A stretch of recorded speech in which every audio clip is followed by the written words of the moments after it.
Hello everyone, welcome to Roshna's Vibes. എൻ്റെ പേര് റോഷ്ന. അപ്പം നമ്മൾ ഇന്ന് ഉണ്ടാക്കാൻ പോകുന്ന ഒരു ഈസി ഗ്രീൻ പീസ് കറിയാണ്.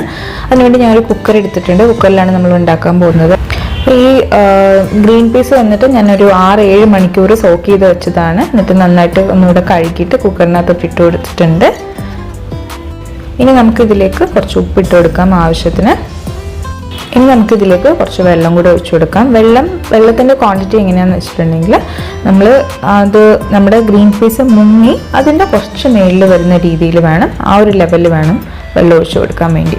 ഓക്കെ, നമുക്കിവിടെ കാണാം ഇത് നമ്മൾ ഗ്രീൻ പീസിൻ്റെ കുറച്ച് മേളിൽ വരുന്ന രീതിയിലാണ് ഞാൻ വെള്ളം ഒഴിച്ചു കൊടുത്തിരിക്കുന്നത്. ഇനി നമുക്കിത് അടച്ചു വെച്ച് നന്നായിട്ട് വേവിക്കാം.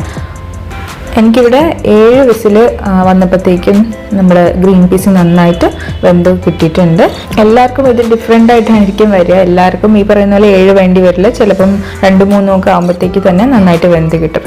ഇനി നമുക്കൊരു പാൻ എടുത്ത് പാന് ചൂടായതിനു ശേഷം കുറച്ച് വെളിച്ചെണ്ണ ഒഴിച്ചു കൊടുത്ത് കടുക് പൊട്ടിച്ച് കുറച്ച് കറിവേപ്പില ഇട്ട് കൊടുക്കാം. കറിവേപ്പില കുറച്ചൊന്ന് ക്രിസ്പി ആവുന്നവരൊന്ന് സോട്ട് ചെയ്ത് കൊടുത്തതിന് ശേഷം നമുക്ക് സവാള ഇട്ട് കൊടുക്കാം. സവാള ഇങ്ങനെ വളരെ ചെറുതായിട്ട് ഒന്നും അരിയേണ്ട ആവശ്യമില്ല. നിങ്ങൾ ഇഷ്ടത്തിനനുസരിച്ച് അരിയാം. നീളത്തിലാണെങ്കിൽ അങ്ങനെ തന്നെ അരിഞ്ഞിട്ട്, ഞാനിപ്പം ചെറിയതായിട്ടാണ് അരിഞ്ഞു കൊടുത്തിരിക്കുന്നത്. ഇതിലേക്ക് കുറച്ച് ഉപ്പും കൂടി ഇട്ട് നന്നായിട്ട് ഞാൻ സോട്ട് ചെയ്യുകയാണ്. സവാള നന്നായിട്ടൊന്ന് ട്രാൻസ്പാരൻ്റ് ആയിട്ട് വന്നതിന് ശേഷം നമുക്ക് ബാക്കിയുള്ള കാര്യങ്ങൾ ആഡ് ചെയ്ത് കൊടുക്കാം. ഇതിലേക്ക് ഞാൻ ഇഞ്ചി വെളുത്തുള്ളിയും കൂടെ ആഡ് ചെയ്യുകയാണ്. നിങ്ങൾക്ക് ക്രഷ് ചെയ്തിട്ട് വേണമെന്നുണ്ടെങ്കിൽ അങ്ങനെ ചെയ്യാം. അതാകുമ്പോൾ നന്നായിട്ട് പെട്ടെന്ന് അതിൻ്റെ ഒരു ടേസ്റ്റ് നമ്മുടെ കറിയിലോട്ട് പിടിക്കും. അരിഞ്ഞിടുന്നതിനേക്കാളും ഇങ്ങനെ ചെയ്യുന്നതായിരിക്കും നല്ലത്. പച്ചമണം മാറുന്നവരെ അതും നന്നായിട്ടൊന്ന് സോട്ട് ചെയ്ത് കൊടുക്കുക. അതിനുശേഷം കുറച്ച് തക്കാളിയും പച്ചമുളകും ഇട്ട് കൊടുത്തിട്ടുണ്ട്. അതും നന്നായിട്ട് നമുക്ക് സോട്ട് ചെയ്തെടുക്കാം. പെട്ടെന്നൊന്ന് സോട്ടായി കിട്ടാൻ വേണ്ടി കുറച്ച് ഞാൻ ഉപ്പിട്ട് കൊടുക്കുന്നുണ്ട്.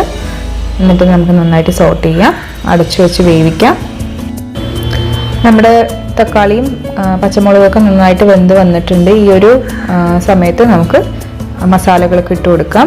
ഇതിലേക്ക് ഞാൻ കുറച്ച് മഞ്ഞൾപ്പൊടി ഇട്ട് കൊടുക്കുകയാണ്. പിന്നെ കുറച്ച് മുളക് പൊടി, സാധാരണ മുളക് പൊടിയാണ് ഇട്ട് കൊടുത്തിരിക്കുന്നത്. പിന്നെ കുറച്ച് ഗരം മസാല ഞാൻ വീട്ടിൽ നിന്ന് തന്നെ ഉണ്ടാക്കിയതാണ്. അതിൻ്റെ റെസിപ്പി ഞാൻ പിന്നീട് ഇടാം. പിന്നെ കുറച്ച് മല്ലിപ്പൊടി ഇടുന്നുണ്ട്. കുറച്ച് കാശ്മീരി ചില്ലി പൗഡർ ഇട്ട് കൊടുക്കുന്നുണ്ട്. നിങ്ങൾക്ക് നല്ല കളർ വേണമെന്നുണ്ടെങ്കിൽ കുറച്ചധികം ഇട്ട് കൊടുക്കുക.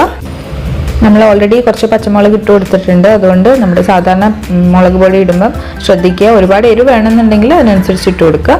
പിന്നെ ഞാൻ ഇതിലേക്ക് കുറച്ച് പെരിഞ്ജീരകം ഇട്ട് കൊടുക്കുന്നുണ്ട്. ഈ പെരിഞ്ജീരകം നിങ്ങൾക്ക് വേണമെന്നുണ്ടെങ്കിൽ സ്കിപ്പ് ചെയ്യാം. ഓൾറെഡി ഗരം മസാലയിൽ പെരിഞ്ജീരകം ഉണ്ട്. ഒരു നോർത്ത് ഇന്ത്യൻ ടച്ച് വരാൻ വേണ്ടിയാണ് അങ്ങനെ ഇട്ട് കൊടുത്തിരിക്കുന്നത്.